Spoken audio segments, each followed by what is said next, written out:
hear the echo now. Thank you.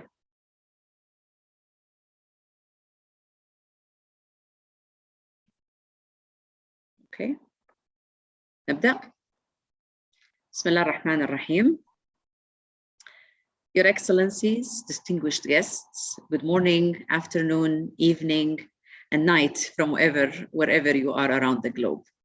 We express our warmest welcome and regards from Riyadh and the Kingdom of Saudi Arabia, and we thank you for joining us virtually in our panel entitled Towards Promoting Women's Full and Effective Participation in Achieving Environmental Sustainability. My name is Hala Tuwajri. I'm the Secretary General of the Family Affairs Council in the Kingdom of Saudi Arabia and will be your moderator for today. Firstly, allow me to introduce our panel, distinguished speakers. We have Her Excellency Minister Dr. Awatif Hayar, Minister of Solidarity, Social Insertion and Family in the Kingdom of Morocco. Her Excellency is the President of University Hassan II, the Casablanca, Morocco. She also holds electrical engineering, computer science, and telecommunications engineering degrees and has more than 28 years experience in the field. Thank you for joining us, Your Excellency. Our second speaker is also Her Excellency Ms. Aisha Al-Abduli, Assistant Undersecretary for Green Development and Climate Change in the United Arab Emirates, Ministry of Climate Change and Environment. Her Excellency Al-Abduli has extensive experience over 17 years in different fields, including green development, sustainable development, and green economy. In addition to her expertise in developing policies, strategies, and regulatory framework in air quality and waste and chemical management. Thank you for joining us, Your Excellency.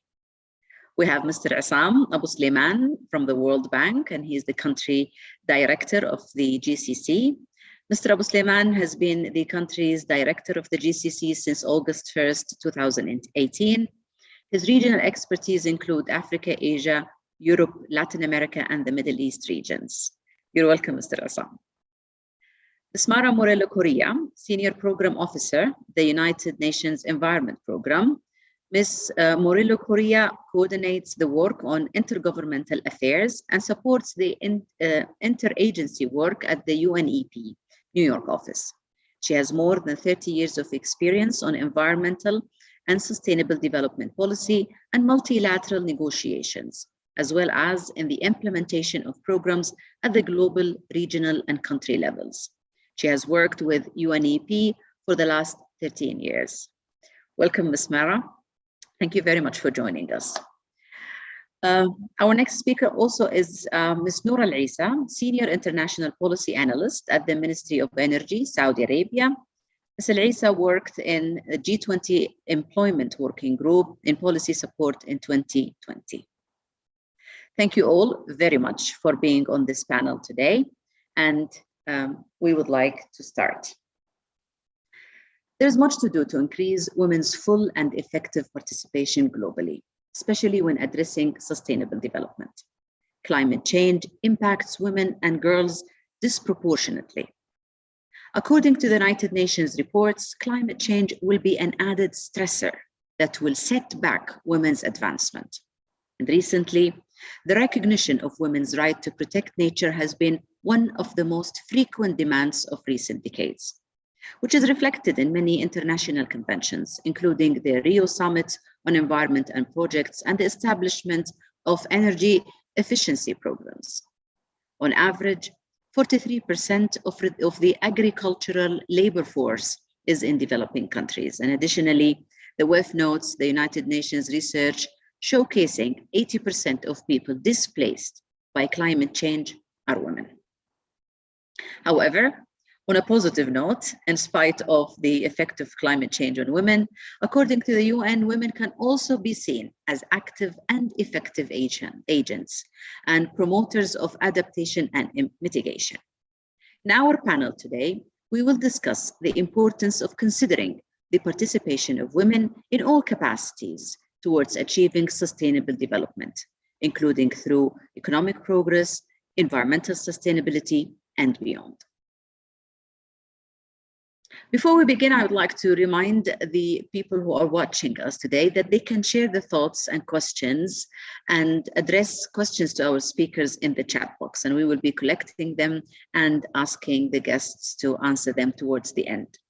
And for our guests, I would like to start with the first question, which is addressed to all esteemed speakers today, and each one of them, of course, will be answering it from his or her angle. So the first question addresses the issue of the importance of women's participation. Basically, what is the importance of women's participation when addressing climate change and the environmental sustainability? What are the contributions and initiatives that can help support women's participation? So if you don't mind, we will start with Her Excellency, Minister of Morocco. The floor of yours, ma'am.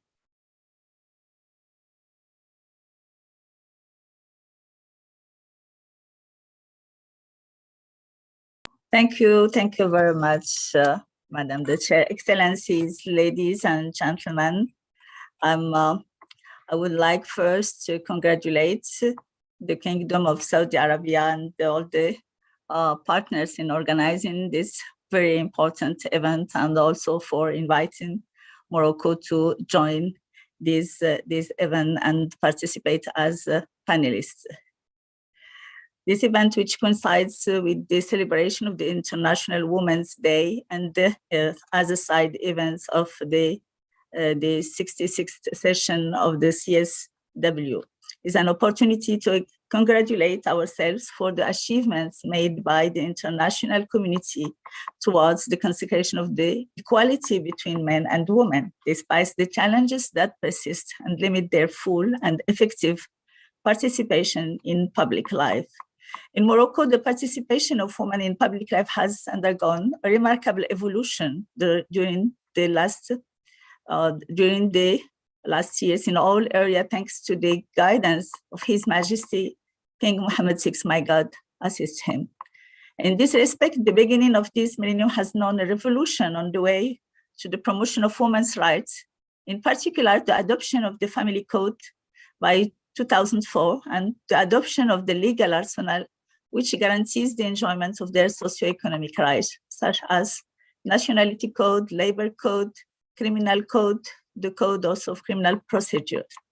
In terms of women political participation, and this is very important as we are talking about the role of women in sustainable developments and fighting against climate change, I believe that involvement of women in political sphere is very important. So in this, with respect to this, Morocco has achieved a big progress, and the results of the last elections in 2021 has shown a very important progress in the representativity of women in political sphere.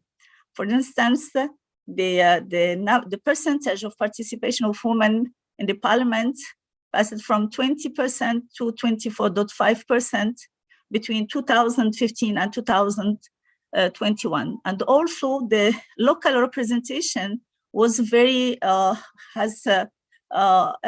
have achieved a very, very big progress. We switched from more than 4% in 2015 to more than 35% in 2021 at the level local authorities representation, particularly at the prefectures, as well as the rate of ministers, participation of women ministers to the government is 24% compared to 16% in the last elections. I would like also to mention that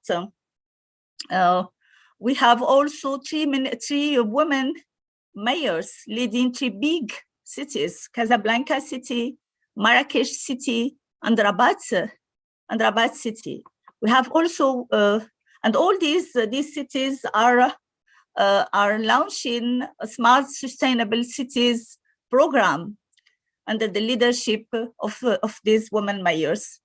I would like also to mention that our minister in charge of sustainable development is woman, Dr.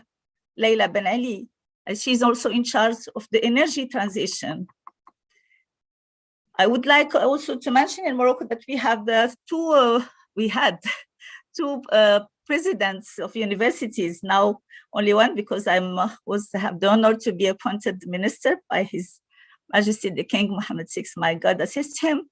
And in the universities, we have more than 500,000 students, 1 million students, half of them, 50% are girls.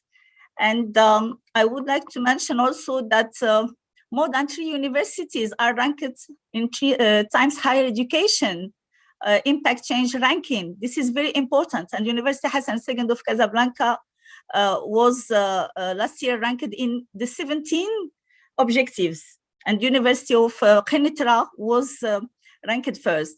And so this is to show that the presence of women in decision-making spheres is very important, because we see the evolution of interest to the sustainable development is somehow parallel to the evolution of involvement of women in decision-making spheres.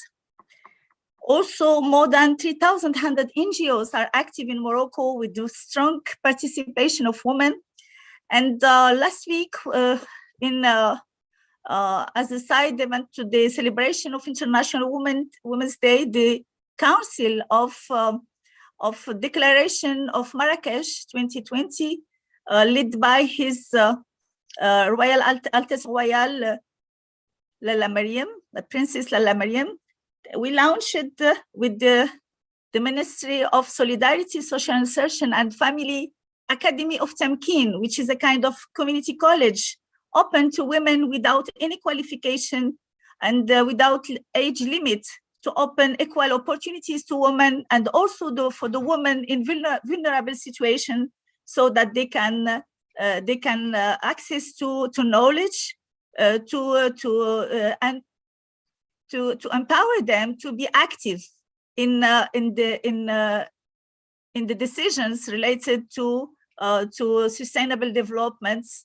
And in this program, there is a strong part dedicated to sustainable developments. Well, I don't want to monopolize, I would say, the floor, so I can react later if needed. Thank you very much. Thank you very much, Your Excellency. Actually, you touched upon a very important point regarding women in decision making, regarding policies pertaining to environment. And we know that women are usually at the other end receiving these policies and reacting to them. But for women to be sitting at the table with decision makers is definitely going to make a change regarding these policies. Thank you very much, Your Excellency. Now we shall move to our next speaker. And Ms. Mara, I know that you need to speak earlier today, so the floor of yours for the next 5 minutes. Thank you. Thank you very much, and thanks a lot for the invitation to be in this event. As you know, UNEP is very much working in its program and in support to member states, making sure that gender equality and a rights-based approach toward the achievement of sustainable development is part of the support and of the work that we do with member states. As you rightly and the Minister of Morocco has said, we have very clear what the disproportionate impacts of the not only climate change, but what we call the triple planetary crisis. That means biodiversity loss, climate change, and pollution have on women and on other segments of the population. But in this case, we are speaking about women and how these impacts are really felt mainly by them. At the local level, and we know that at the local level, women's inclusion at the leadership level has led to improved outcomes on climate change related projects and policies. So making sure that policies are in place to have this leadership within the policies making is really important. It has also been recognized that if we want long-term climate goals to be achieved, we need this meaningful and equal participation and leadership of women in national and local climate policy and action. Addressing the complex challenge like climate, like biodiversity loss, requires also the concerted, proactive, and holistic response. That means that we need to have this to ensure that we end all forms of discrimination and ensure progress towards environmental sustainability through the inclusive participation. We also know that that gender-responsive policies from national to global levels are relevant, and I think that we have seen some examples already where the national levels, specifically in the case of climate change, in adaptation plans, is that an opportunity to really operationalize effective national climate change policy and programming that is co-beneficial to women and girls and to the whole population in general with their participation. To address the negative impact resulting from the triple planetary crisis I referred to, of course, will require concerted efforts from everyone, but it will require also to include transformative actions like reviewing existing environmental and economic policies and plans that and improve our relationship with nature. And in this sense, the empowerment and the role that women can have in this action is really important. We also need to see how these policies can strengthen the resilience of women through the support to climate resilient and sustainable livelihoods, and the work through the green economy efforts and include women in that effort is also relevant. Also, comprehensive disaster and climate risk management is central to development planning, including in energy, industrial, land, ecological, and urban systems. And the Minister of Morocco was very clear on how risk-centered approaches that are gender responsive should be integrated into the national adaptation plans and into the national planning in general, specifically and including sectoral policies, not only on the environment that we need to work, but we need to make sure that this is included in the different sectoral policies. I think that the last point that I would like to make, it's about the need to gender responsive sustainable finance. Finally, we need also to have intentionally and measurably integrated gender-based factors in investment and lending process that allows women to have also that, to be empowered through also the resources needed to implement action, to support and to be what they already are, an agent of change and of transformation at the different national and local levels. So UNEP is working on supporting members on this.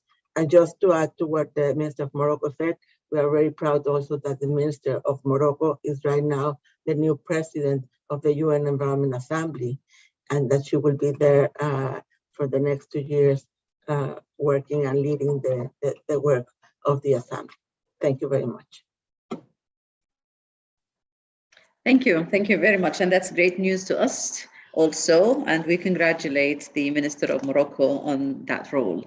And yes, I think you among the very important things you mentioned, Ms. Mara, you also mentioned sustainability and linking it to the concept of diversifying the people who are in charge of environment protection, and that's a very important issue here. Allow me to move to our next speaker, Your Excellency, Ms. Aisha Al-Abdali.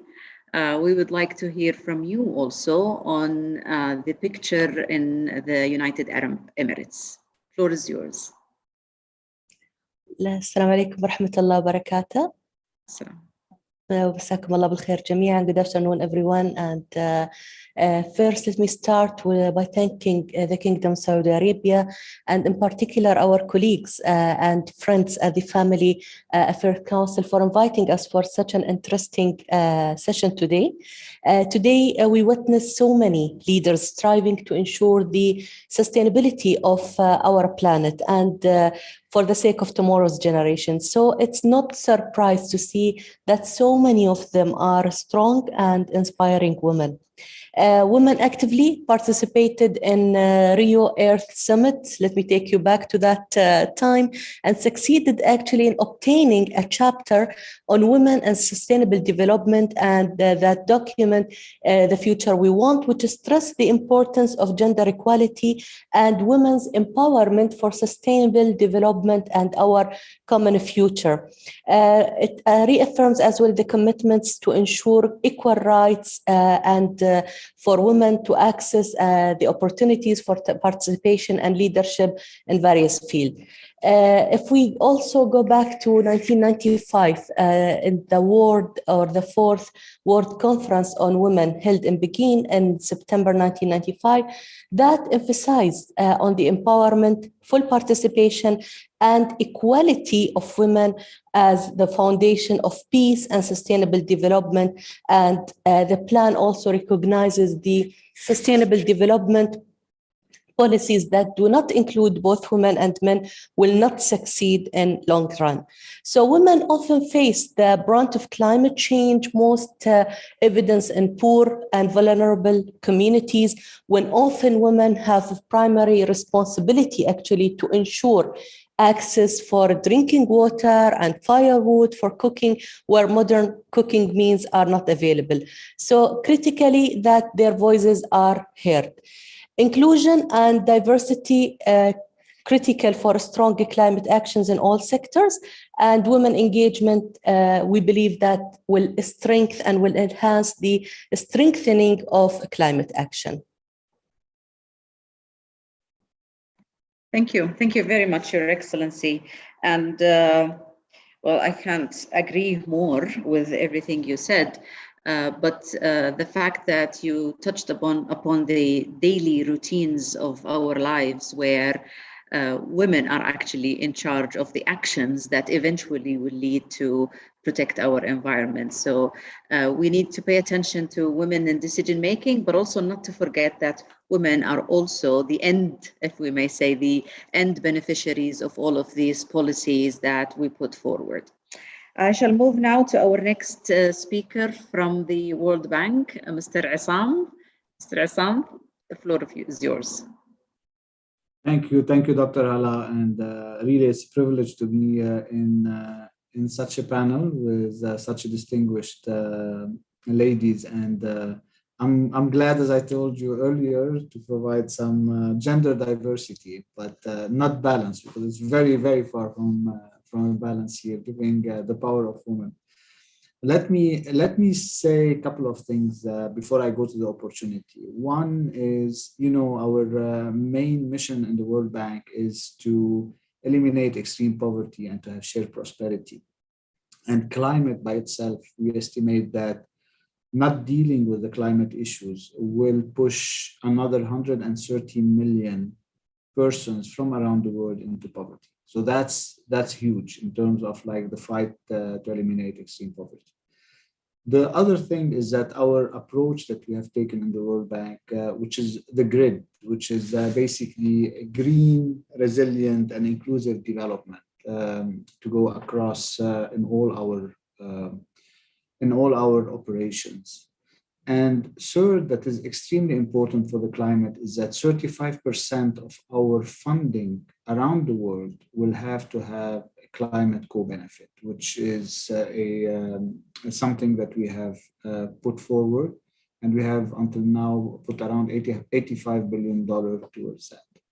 Now, let me go to the opportunities because it is important to see every challenge also as an opportunity. And let me go from the national level and get from there to the important role of the women in this aspect. On the national level, even countries that are oil exporting today, they are losing a lot in opportunity cost by not moving into areas of renewable energy. And let me just give you an example about some of the losses that they have today. Today, the 1 kilowatt out of renewable is at 1 cent per kilowatt, while out of oil and gas, it's somewhere between 5 to 7 cents per kilowatt. That's the actual cost of producing electricity out of the oil and in oil producing countries. If they produce big part of their energy from renewable, they can export more of this oil today, and they can actually move some of this oil production into petrochemical, which will improve their balance of payment, and they will improve also their export and their fiscal situation, because in most of these countries, there are subsidies to the energy at a much higher level in the cost of production today than from renewable. So that's at the national level, and this is just a small peak of the opportunity cost that oil exporting company has. From there, we move to the opportunities coming in that, where in the new low carbon and green growth economies, we have huge opportunities for everyone, but especially for women who are very well educated, but not so much represented in the workforce all around the world, but especially I would say in some of the world, when we go into like the MENA region or the Africa region or some of the South Asia region, where we have the percentage of women in tertiary education higher than men today, but the representation in the workforce is much less. And here I would emphasize on the STEM part, because a lot of this new technology is coming from areas where you would need engineers, you would need basically financiers, you would need people who understand the new technology. And while women have been working on that and being part of the university, they haven't had the opportunity basically from a training perspective to get into those. And the opportunity here is that in the green technology part, before the man take hold completely of this sphere of industry, to have women prepared. And in the World Bank, we have actually started promoting that in big part of our operation. In 2017, we had only 9 of those operations promoting women to get a toehold, not even a foothold, a toehold into that industry. Today, we have around 35 operations around the world for that. So it's important basically to get this half of the population of the world who is probably much more prepared from a university studies into the area of green technology. And for that, there are a lot of things that still need to be done, including some labor strategy, labor policies related to laws and regulation that will incentivize and also protect women on the job and allow them to be much more in the entrepreneur sphere.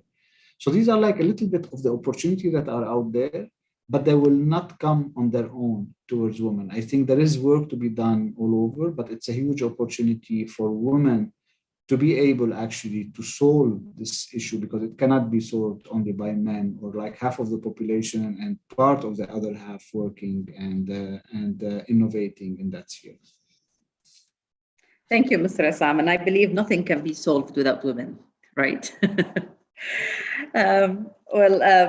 Cost is definitely a very important factor. And I think what you are also suggesting here is that new opportunities are opening up for women in STEM, opportunities that were not there before. And hopefully women will find in these opportunities places where they can participate at all levels. I'm sure the picture in Saudi Arabia is green. Nora will talk to us about what is happening in Saudi regarding the issue, or specifically the opportunities in supporting the environment. Nora, floor is yours. Thank you, Dr. Hala. Your Excellencies, dear colleagues, it's such an honor for me to be at this event. As a woman, as a young woman as well, who works in climate. Dr. Hala mentioned that I spent some time working in actually the G20 employment working group. So with regards to international labor, multilateral setting, but now I work as an international negotiator at the UN Framework Convention on Climate Change, as a negotiator for Saudi Arabia, as well as the Arab group on a number of agenda items, as well as looking at bilateral partnerships from the Ministry of Energy and working on one of the largest initiatives in climate change in Saudi Arabia at the moment, which is the Saudi Green Initiative and the Middle East Green Initiative. So I know I only have 5 minutes, so I'm gonna try and really zero in on two important points for me when it comes to contributions and opportunities. Initially, and I'm really glad Mr. Assam mentioned the word co-benefits, because when I think of, you know, large-scale macro policy settings, I always try and think, how can we implement effective interventions for climate challenges while also covering multiple SDGs in the process, you know, including the empowerment of women, poverty eradication, climate action, energy access, but generally thinking of the cross-sectionality between the multiple SDGs in order to achieve climate goals, but also empower people more broadly and women more specifically in such interventions. Initially, I think this can be covered under two branches, as mentioned by Mara as well. How can we consider specific elements of women empowerment to be streamlined as appropriate within existing planning under certain plans under the UNFCCC and beyond, such as mitigation plans, national adaptation plans, specific ACE plans as well when it comes to education, when it comes to civil society, and so on and so forth. And secondly, how can we focus our very large-scale, ambitious global interventions in a way that tackles climate change and empowers women? And there are many initiatives that tackle climate change under the Saudi Green Initiative at the moment, which include actually, you know, a renewable target of 50% by 2030 for our local power generation, a number of initiatives when it comes to capturing carbon, increasing, you know, our production of hydrogen in the medium and long term, planting 10 billion trees in the kingdom, things related to reducing biodiversity loss and increasing, you know, rehabilitated lands in the kingdom. But very importantly, I want to focus the rest of my intervention on a very specific initiative, which was also mentioned by Ms. Aisha when it comes to clean cooking specifically and access, because some of you may know that the global deficit in terms of people that have access to clean cooking solutions is over 2 billion. And it's around maybe 2.4 to 2.5 billion people who still rely on either majority firewood for their daily cooking. And the issue with this is that it has you know, generally human impact, but more specifically environmental impact as a result of household pollution as a result of such cooking strategies, as well as you know, health impacts, environmental impacts, but also you know, from a very specific gender perspective, women are the primary users of such cook stoves, and women are also bearing the familial responsibility more often than none in the majority of the developing world on preparing meals and needing to secure such cooking fuels. So from a comprehensive perspective, women are disproportionately being affected by the health, environmental, as well as the time required to bring these fuels when such time could be invested in work or education. And so on and so forth. And so specifically for me, as well as Saudi Arabia, the topic of energy access and clean cooking more specifically is very important. And just to give a background, at the G20 during our presidency in 2020, we launched in collaboration with a lot of international partners, the G20 Energy Access and Clean Cooking Initiative. And then in 2021, as part of the UN High-Level Dialogue on Energy, Saudi Arabia was a global champion for energy access, which includes clean cooking. And towards the end of the year, in October 21, when there was the launch of the Middle East Green Initiative, there was also an announcement of a launch of a specific initiative dedicated to providing clean cooking solutions to 750 million people worldwide. And Saudi also announced that it would be financially contributing to around 15% of the total cost of such initiative. So I think generally speaking, there are many intersections, but I think this was a specific initiative that I really wanted to highlight because of one, its ambition, and second, its impact in empowering women globally. Thank you. Thank you very much, Nora. And I think most of us here witnessed those initiatives that were suggested by G20 agenda and announcements. And we've been very much thrilled by how much attention was being given during that year to issues of interest to women in general. Now, if you allow me, since we started off on the positive note and we addressed the opportunities, we looked at how can women contribute and what are the benefits of women's contribution to these efforts that are related to the environment. Now we shall go a bit and touch the darker side of the story and see what are really the challenges of women's full and effective participation, whether it's related to promoting gender balance in this sector or in this field, or it's more about the field itself and its complications and how women find it difficult to actually access this field. So we shall go back to our esteemed minister from Morocco. Your Excellency, the floor is yours again. Yes, thank you again for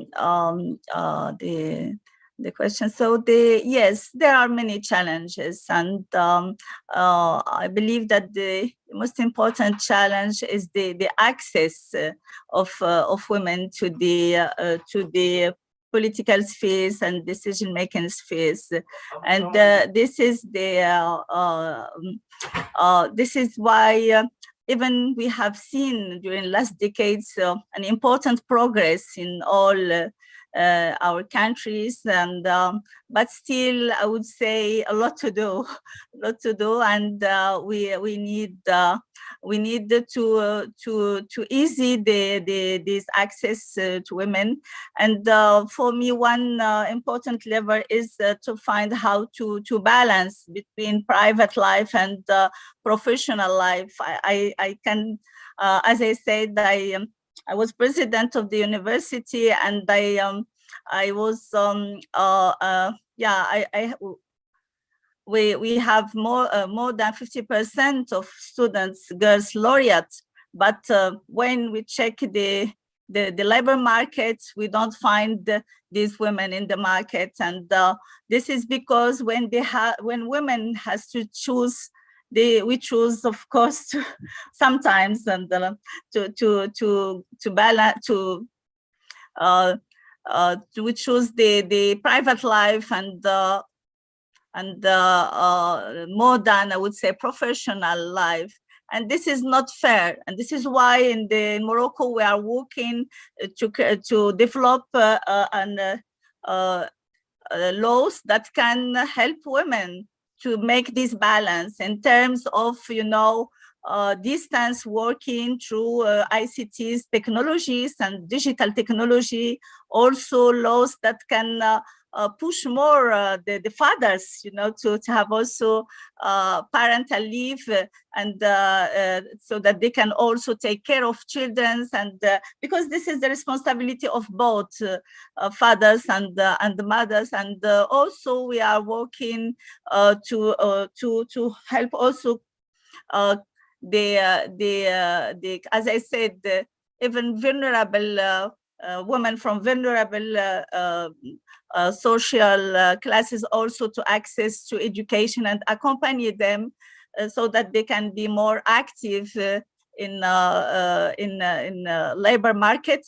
And also Morocco has developed a strong arsenal in terms of sustainable developments, and I can mention, for example, that Morocco has a national climate plan 2020-2030, which claims to strengthen the capacity to adapt and accelerate the transformation towards low emission economy.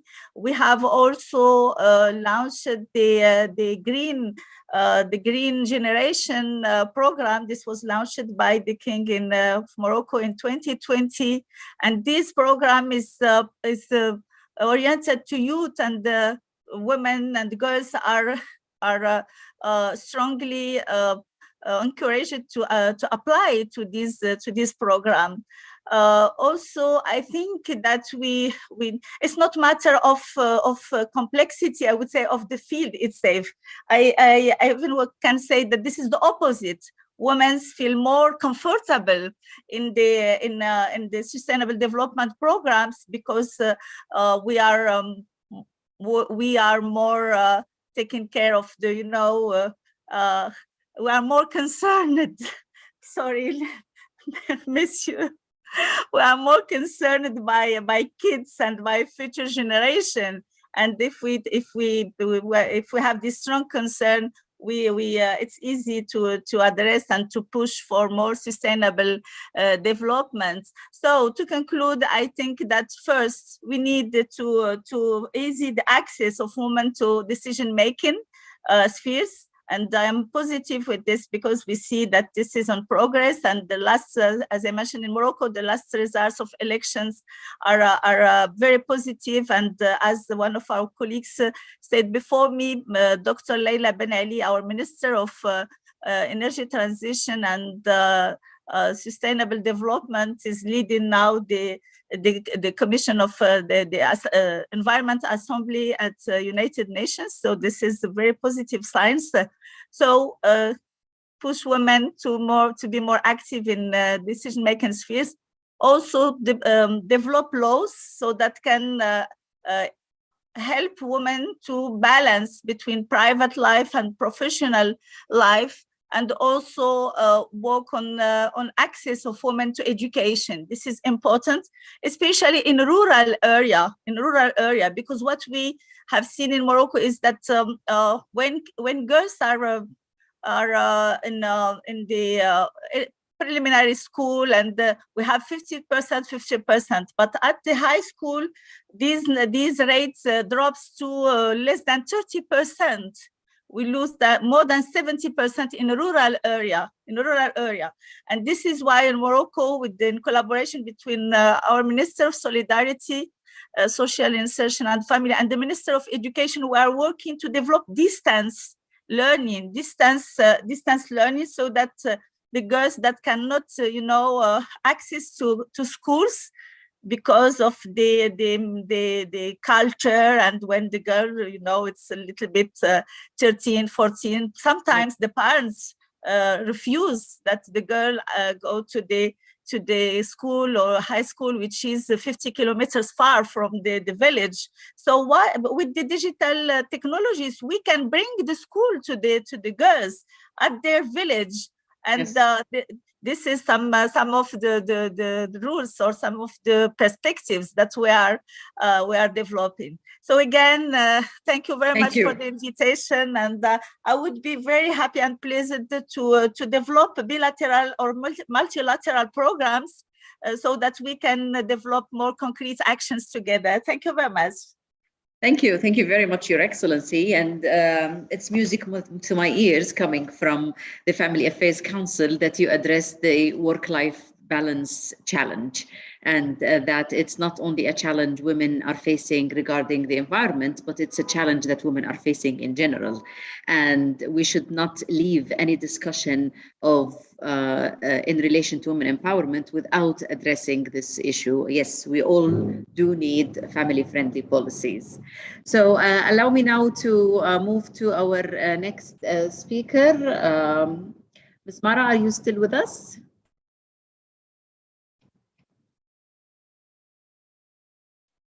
Okay. We will move now to Her Excellency Aisha from the United Arab Emirates. Floor is yours, ma'am. Thank you, Dr. Hala. Thank you again, and Welcome everyone, and nice to join you again in this session. Let me, if you allow me, Dr. Hala, to highlight or shed lights more on the role of women in building sustainable societies first, and then we can move to the challenging part or the challenges part, if that will be okay. So I would like to give you a quick example or a recent example from our recent participation in the resumed 5th session of the United Nations Environment Assembly.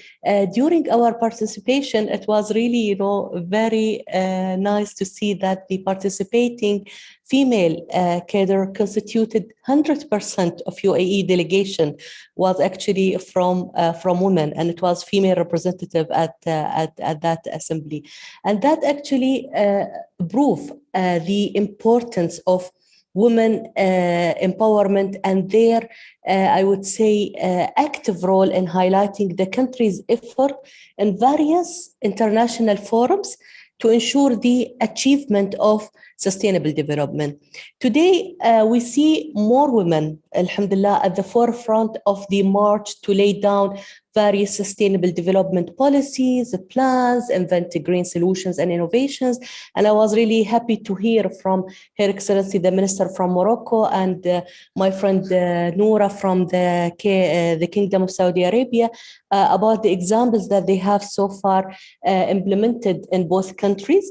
We are really happy to see that women are participating actively in developing environmental research and spreading knowledge, awareness, and education among different generations, all with the aim of ensuring a sustainable future. However, when we come to the challenge part, still we as women, given our role as parents and educators at home, we have really a very prominent role in teaching and education. And maybe you agree with me, we witnessed it during the pandemic when our kids were going to schools, from home. We were having like a kind of a double or triple roles to play, working and attending our work commitment, and at the same time, attending the requirement of our kids to be at the schools and helping them actually in accessing the schools at the lectures and the sessions online. So we have really a significant part in climate education and awareness that we can play through our role as parents and educator. I think you agree with me that more needs to be done. Especially when it comes to education, training, building capacity, and enhancing the skills for jobs in a green economy and sustainable development for the women, given their leadership roles. And let me just conclude by giving one example from United Arab Emirates, and back in February 2015, when His Highness Sheikh Mohammed bin Rashid Al Maktoum, Vice President and Prime Minister of UAE, ruler of Dubai, announced the establishment of Emirates Council for Gender Balance. And that council was chaired by Her Highness Sheikha Manal bint Mohammed bin Rashid Al Maktoum, President of Dubai Women's Establishment.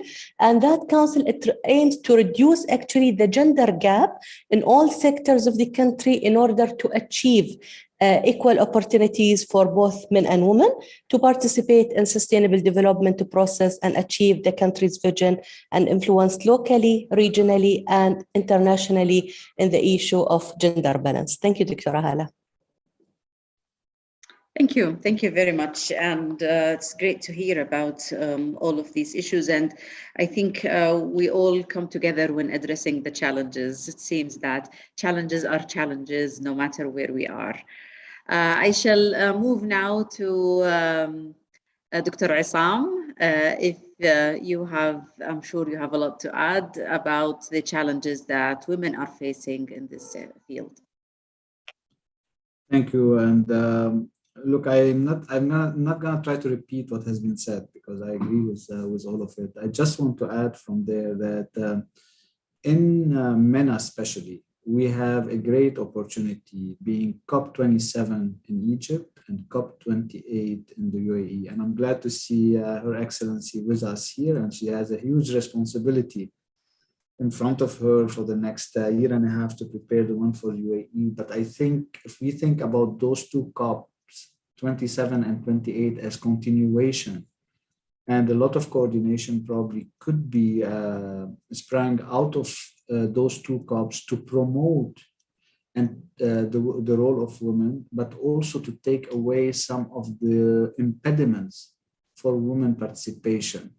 It would be huge for the climate in general. So I just don't want to underestimate how big those COP27 and 28. I mean, we at the World Bank, we are trying to help as much as possible. And I'm glad to see that the delegation to the UN Security Council was all headed by composed of women, and our representative there was also a woman of the World Bank that spoke at that event in New York.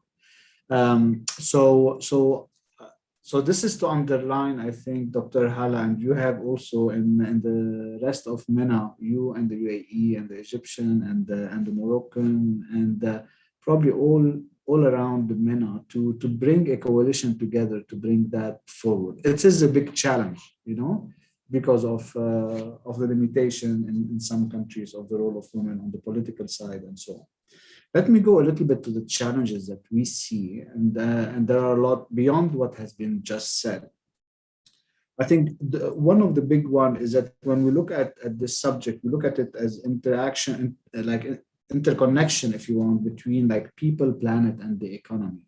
And when we look at the role of the gender in it and the role of men and women in general in the economy, in the different sector, in the household and in the workplace, there is a big disadvantage at the women level.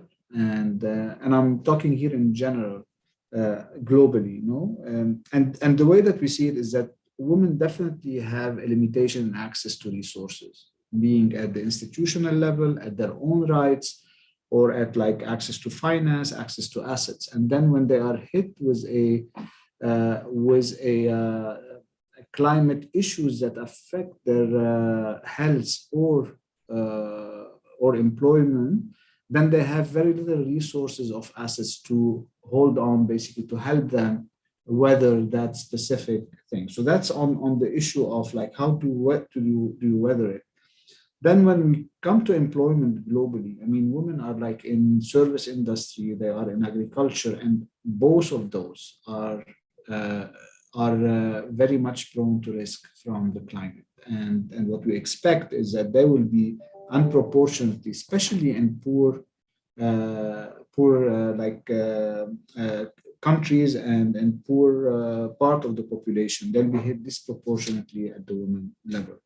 And then when we look at some of the issues related to where the green technology and the new jobs are coming from, that's another vulnerability today that we see for women, that most probably those STEM type of background that are needed for the future of jobs and the green technology and what has been mentioned by other panelists, they will be at disadvantage to take really advantage of those new opportunities. And that's where we feel, while there are opportunities, there are a lot of work to be done to put women at the forefront also from that perspective, to take advantage of the opportunity that might come.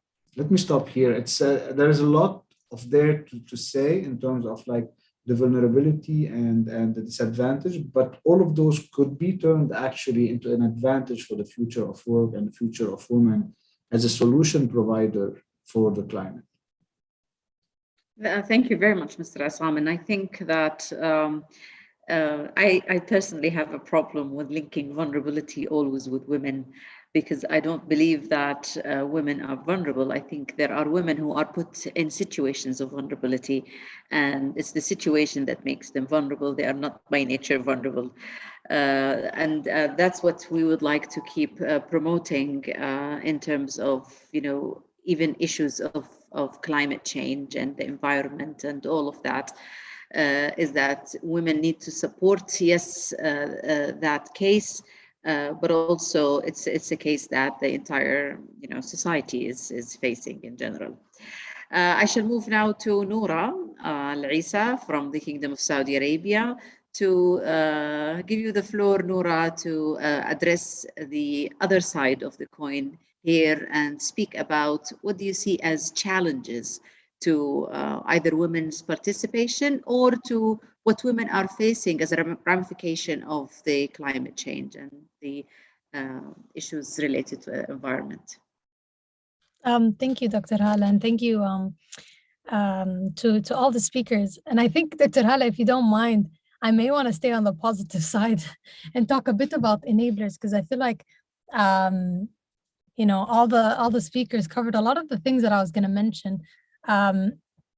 But just to touch upon some of the challenges that were mentioned and also some of the enablers for those challenges, particularly from my perspective as working within the field, both in international policy, national policy, and also I have some experience with working, you know, with universities and students as well. So understanding that cross-sectional dimension. I think in terms of enablers and sort of policy tools that we can focus on, I think we can't really underestimate the impact of high-level support for women's empowerment as a cross-sectional policy priority at the national level, and having that streamlined and seeped into all sectors, including climate and environmental protection. So for example, when we look at the case study of the Kingdom, since the launch of the Vision 2030, you know, it really posits both the empowerment of women and environmental protection at the forefront of national priorities. And in the past few years since the launch of the vision, and I'm sure you can add to this, Dr. Hala, we have, you know, really witnessed some exceptional strides in terms of the integration of women in the labor market more generally, but also the fact that, you know, I am really cognizant of the fact that impacts and progress are relatively measured, but it's really worth noting that exceptional levels of empowerment of women have been witnessed across sectors in the Kingdom, and especially in the climate field. And it really shows how when you have very high level political support and political will, you can really achieve women's empowerment. And this is an integral enabler. And, you know, and I say this specifically because when we talk about participation, we're also talking about the fora that affect international outcomes related to climate and environment.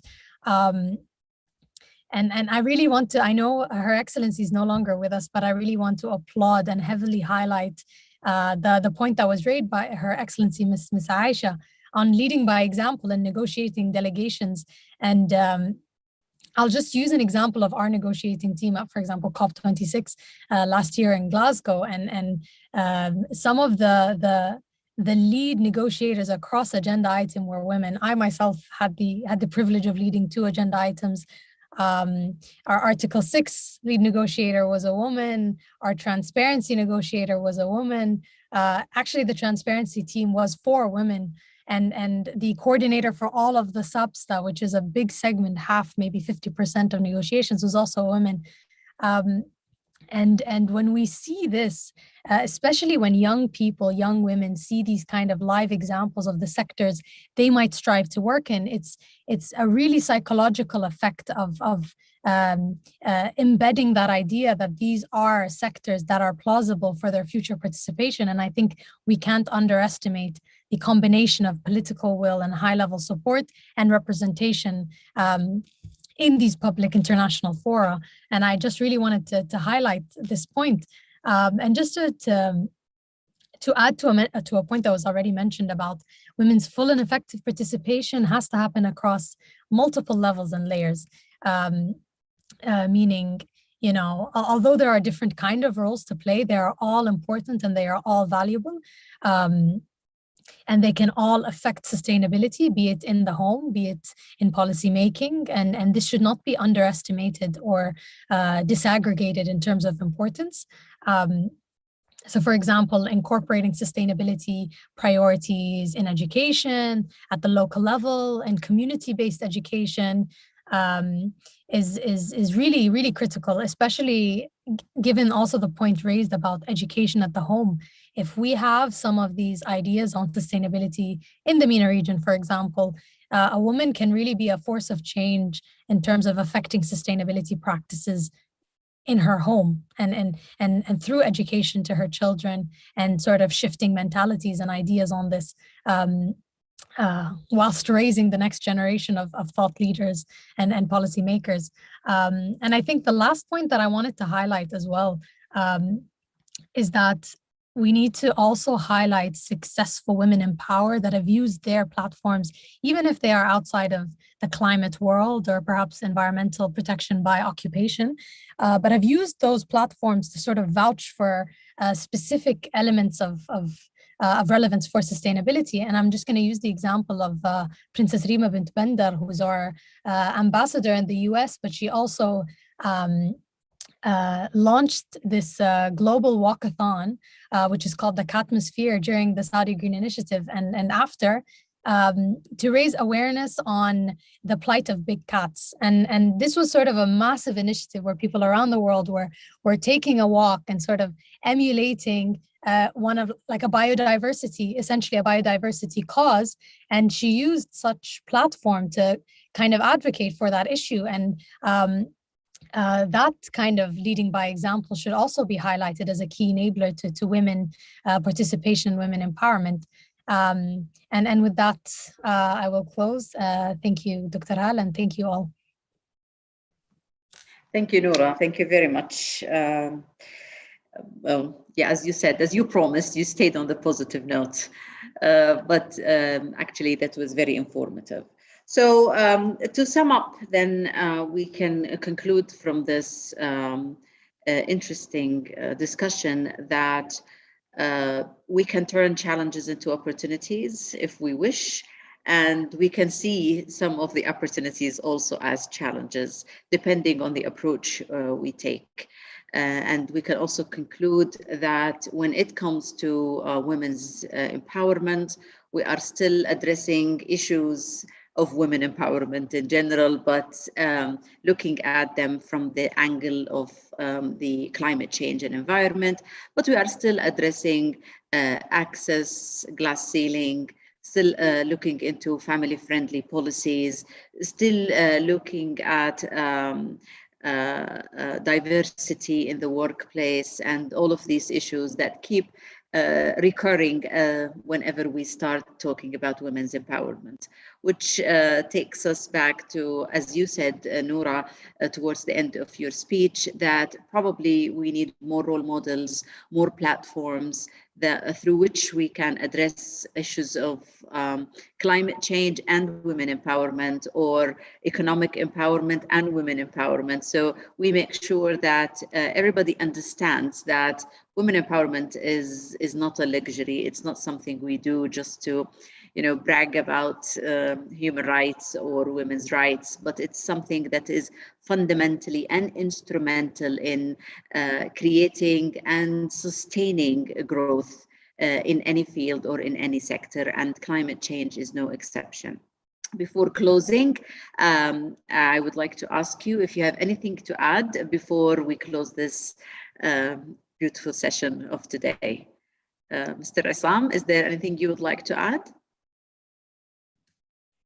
No, I wanted actually to upload the positive note with which Noura has ended, and definitely, I mean, it is very good to see how the whole MENA region has been moving. I mean, over the last, especially 3 years, well, we are coming from a very low level in terms of economic empowerment for women in MENA. MENA has been the most reformer in terms of that front as a group. There are reformers who are going much faster and much deeper than others, but as a region, it has been, we follow this very closely at the World Bank from a women economic empowerment, especially, that the region has been actually moving forward very fast, and definitely some of this spillover has come from the GCC, especially from Saudi Arabia and UAE, but also Bahrain, and we're very happy to see this moving. There's a lot of work to be done still, but the thrust is going into a very positive and the right direction.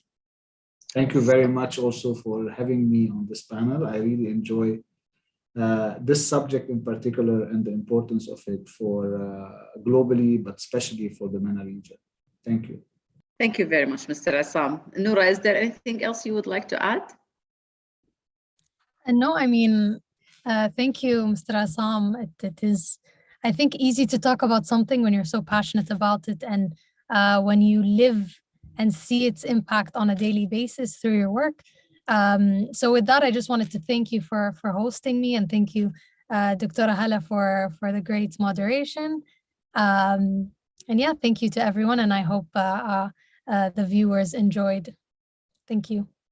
Thank you. Thank you all very much. I would like to thank all our esteemed speakers, Minister from Morocco, and Her Excellency also Minister from the United Arab Emirates, and also from the UNEP, and of course, Mr. Assam from the World Bank, and Noura from the Ministry of Energy in the Kingdom of Saudi Arabia. That was the end of our panel here. Hope our guests enjoyed watching, and as I said, it will be posted on YouTube and on the website of the CSW for future reference. Thank you very much and enjoy the rest of the day.